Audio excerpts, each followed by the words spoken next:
Here's a quick tutorial on how to create a QR code for your small business. The first thing you want to do is go to your website, and in your search box, you click your URL of the page that you want people to land on. You can hit Control C, or you can right click and hit copy.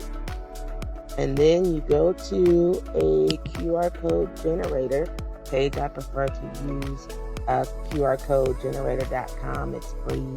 I've used it for years. I haven't had any issues with it. So you click URL. So you tell it you want to go to your website, and Control V or copy into the space.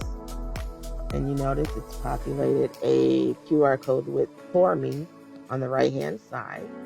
So I just do a basic QR code. I don't add anything. I think that's when the charges come in. But then you just download it, click the download button. You can complete this to sign up. But generally you don't have to. But it's actually downloading anyway, so you don't have to do that if you don't want to. And let's see. So it should have downloaded our QR code. I'm going to open it. And there it is. So this can be put on business cards. It can be put on posters anywhere. And so when people scan it, it takes them directly to your website or the page that you decided that you wanted them to go to. So I hope this has been helpful. See you next time.